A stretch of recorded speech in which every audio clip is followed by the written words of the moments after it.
Hi, and welcome to Mediatwits number 146. I'm Mark Glaser, Executive Editor of PBS MediaShift. This week we'll be talking about what's next for alternative weekly newspapers. The Voice Media Group is now exploring strategic options after a group of editors bought a series of Alt-Weeklies in 2012. Now they're thinking about possibly selling some or all of them off. We'll be talking about what's going to happen next for Alt-Weeklies in the digital age. Some have done some crowdfunding after they've closed, and we'll talk about possible business models for them. First, a word from our sponsor. Running your own business requires focus. So does parenting. Mediatwits podcast sponsor NextSpace created a place where parents can give their best quality of attention to both co-working space and childcare space under one roof. Learn more at nextspace.us/nextkids. Indeed, I'm coming to you from NextSpace. Co-working, my one-year-old son Everett is next door in childcare space. So we're going to talk about Alt-Weeklies, their current situation, and what's next. First, I want to introduce our panel. We have Andrew Lee from American University, Gustavo Arellano from the OC Weekly. Hola. Tiffany Shackleford from the Association for Alternative Newsmedia. And our producer, Jefferson Yen, joining us from LA. Tiffany, tell us about what's going on with the Voice Media Group. They have kind of exploring strategic options, which means they might put the entire company up for sale. They might sell it off kind of piece for piece. What do you think is the future of that group? Do you think it will possibly be broken up, or what do you think might happen next? Well, Mark, the Voice Media Group's owners of a few years now have really been focusing on increasing their digital footprint, not only with their publications, but also with their monetization strategies. They've really looked at, their agency sales as well as their search and paid search sales. And my understanding is that they've had double-digit increases in just the last year. So I think there will be a digital focus. I think, they're going to continue to think about delivering content, probably more on the digital mobile side in some ways. As far as the sale goes, I'm not sure, frankly, what will happen and which ones might sell or might not sell. I think that there are some really strong publications, particularly in small to mid-level markets, both in that chain and others. So I, feel like they're doing quite well in some of those. You said so. You don't think there's a potential that they might not be in print? Is that what you think? Oh, no, not at all. I think print will be a part of their overall product and their overall brand in the same way it is now. But, just like everyone else in media, all of the alternative weekly or alternative media companies are focusing on getting content, delivering content to people, multimedia, on every platform. The bottom line is just like everybody else in this changing media landscape, we're trying to get content in front of people in the way that they want to receive it. We have to do things a little bit scrappier, a little bit more innovative. I would say, it's sort of interesting because I think right now, we grew up in a street fight, right, with a culture of a street fight with the, dailies and finding innovative ways to compete with major papers, and major dailies. And now here we are doing it again. We're back to our roots. We're just competing with a lot of different, the competition looks a little different. So it's sort of interesting, I think, to see that, and I think that this is a good example of that. And Gustavo, the OC Weekly has now basically been put on the block and is for sale. What's kind of the mood there now, and what do you think might happen?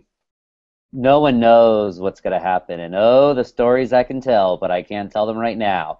But the way I've always seen the OC Weekly, and especially, as Tiffany said, the mid-level papers, for the most part, we have a viable future, not just in the stories that we tell, but really because in the smaller markets, there's not as much competition as, say, the bigger markets in Chicago or San Francisco or New York or what have you. For instance, here in Orange County, there's us, there's the Orange County Register, then some smaller monthly publications, but there's never been a vibrant independent blogging scene like you would have with like how Gawk originally started, or LAist in Los Angeles, or these other places. We've been lucky in that sense. So because of that, we're still very much a part of the Orange County landscape.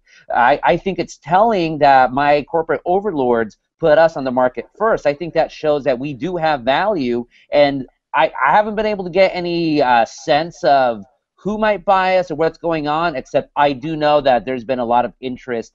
There's been a lot of phone calls coming to the people who are the brokers for it, a lot of them trying to buy the OC Weekly. We are an attractive market. We have made money basically every single year of our existence except this past one. Last year, it was a tough one. I can't really get into it, but we're viable. We're absolutely viable.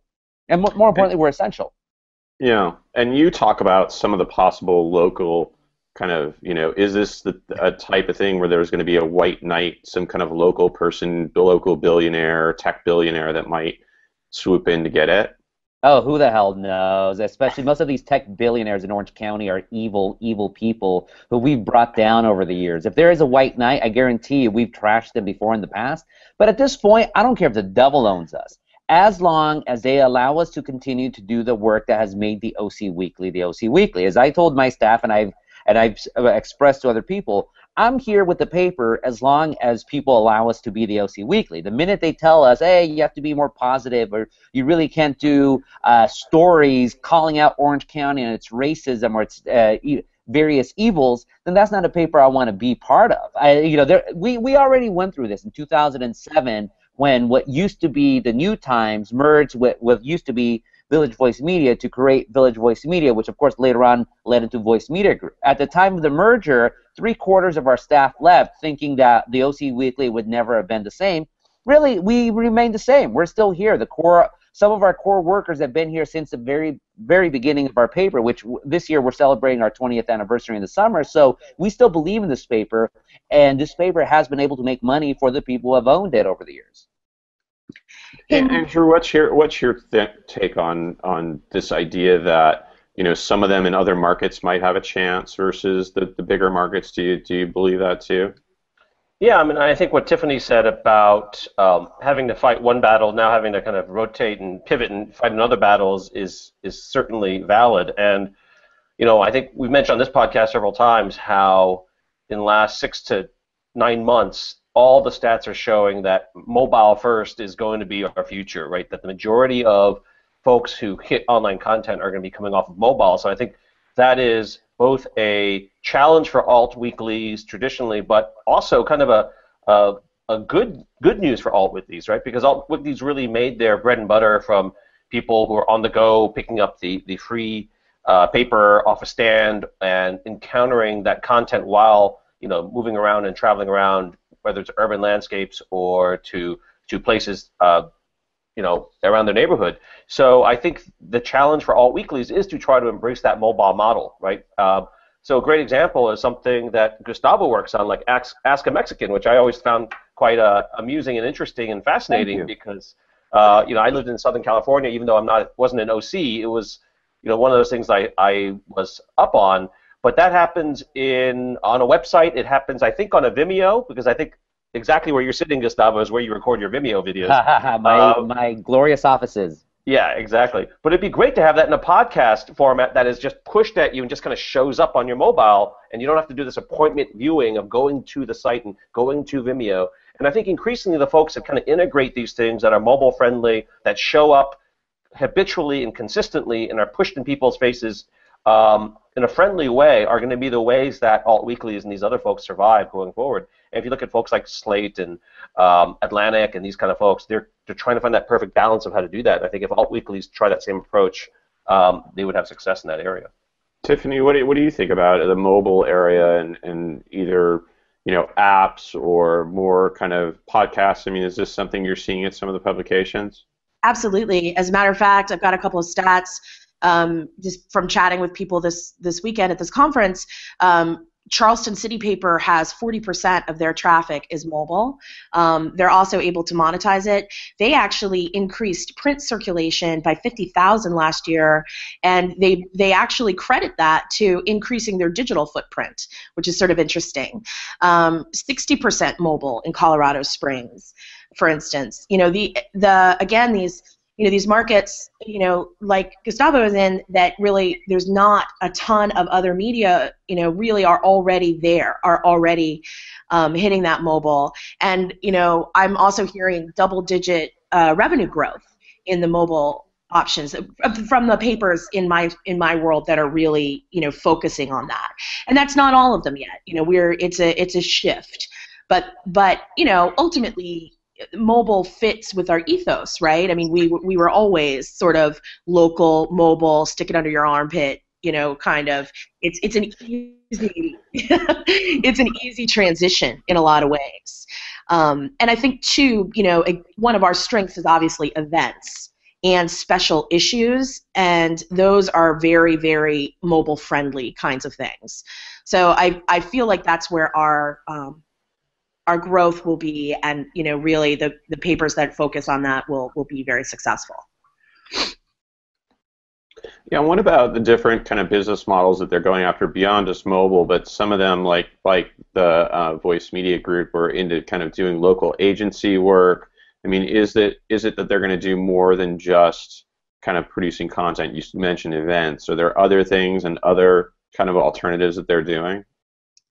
It's interesting because you're seeing a little bit of everything. Again, this sort of idea of just scrappy experimentation works pretty well for our guys because they have a history of that. And specialty publications are really something that people are focusing on. Everything from food and farm to college editions. So really the very niche oriented special pubs, in print, mobile, and digital formats. That's something that they're seeing a lot of. It's interesting, the classified thing, I'm seeing that come back in certain models. I mean, in certain markets. I know, we obviously lost a lot of that for Craigslist, but in some of the smaller markets, classifieds online is coming back a little bit.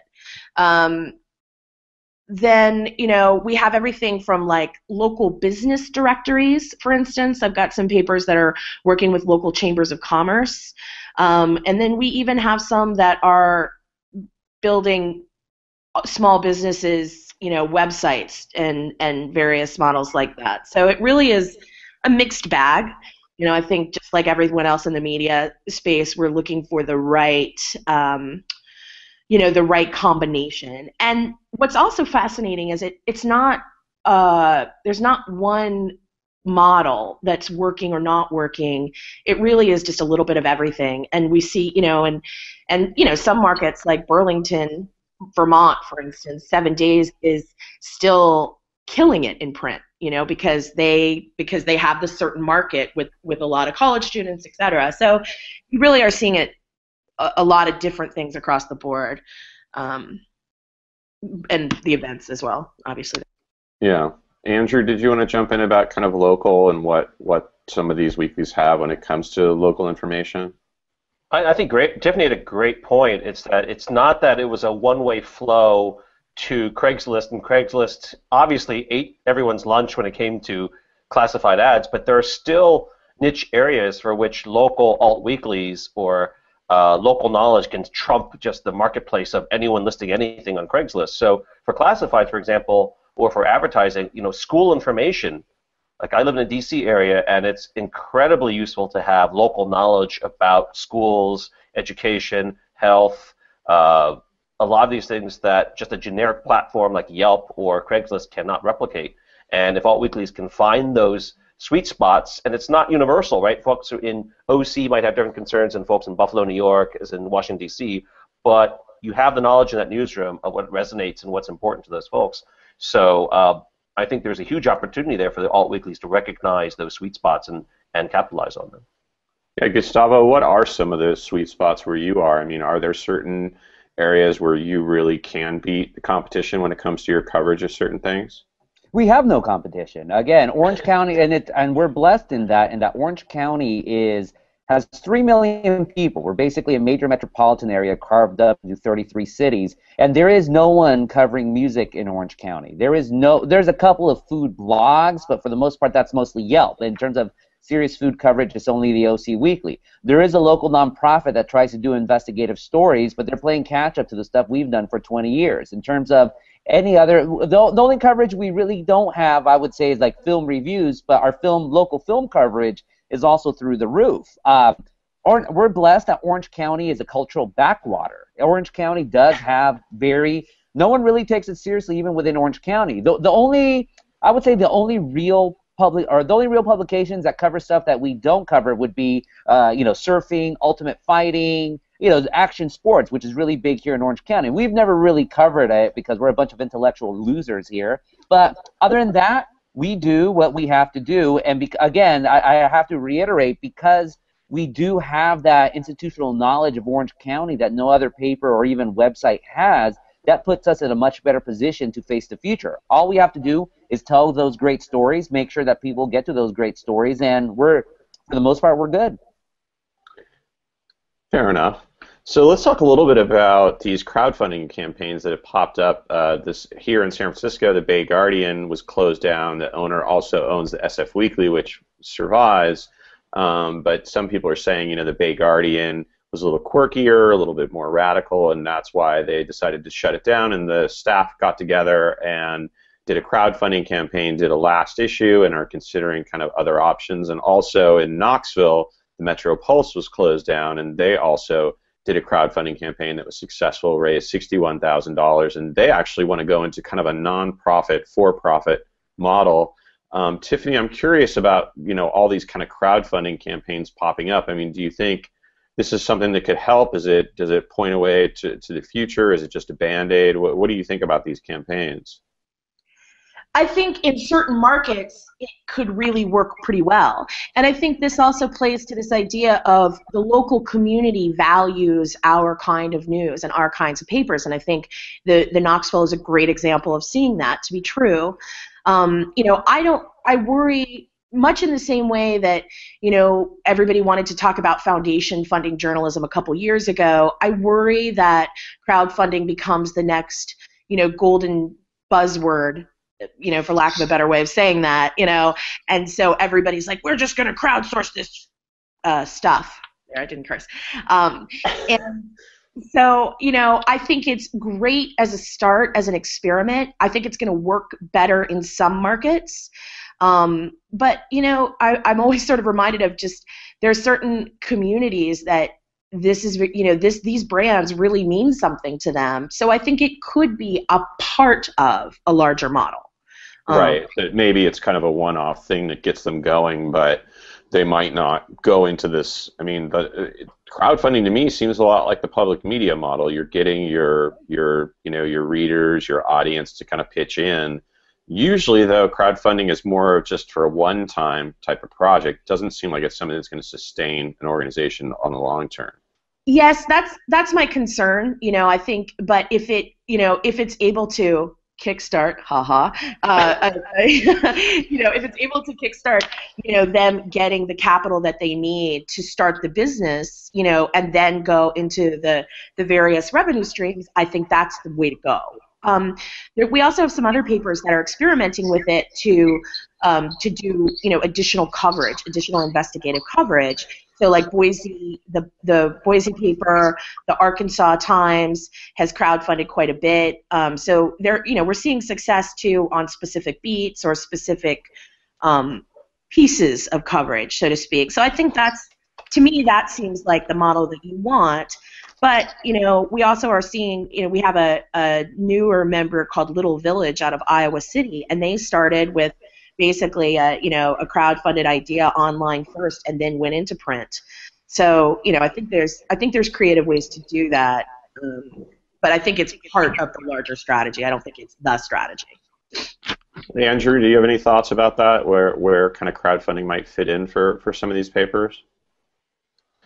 Yeah, I mean, I'm a huge fan of trying different ways of crowdfunding, like, the patronage system or publications that have kind of two tiers or a freemium model, and I think folks have to experiment a lot more with those types of content, depending on what they have as in terms of assets and what kinds of content they can create to get people past that first gate and to get premium content.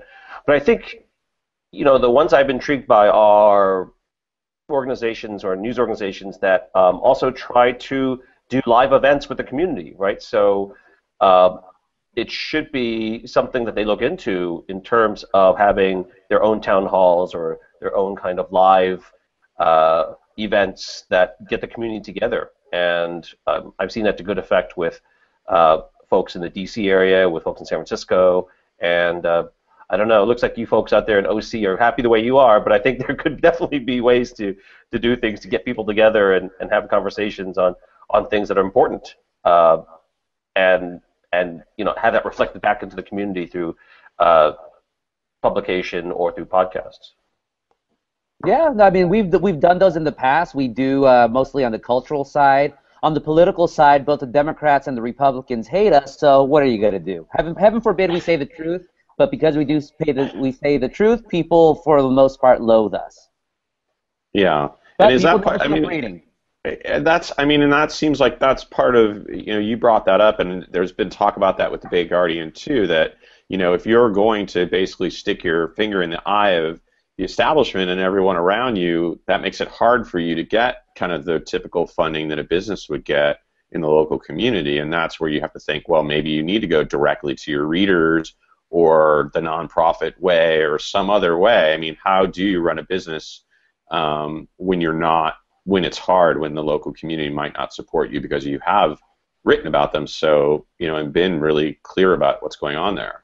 It's been tough, I got to tell you. We've had boycotts from whole cities, businesses in whole cities, because we dared say that they were a place where the college students and bros ran rampant every Friday and Saturday night. All we did was report the truth. Never mind that we review a lot of these restaurants and bars, and positively, in this day and age, thanks to internet publications, all everyone wants is positive, happy-go-lucky emoji news, and I'm sorry, we're not like that. If we have to be the last of the steam-powered weeklies, then we are going to be the last of the steam-powered weeklies, come hell or high water. But what I would say is our approach through the entire history of OC Weekly, except for a blip in last year, we have made money. Anyone who could buy us, you had the great example of Rupert Murdoch in the 1980s owning the Village Voice.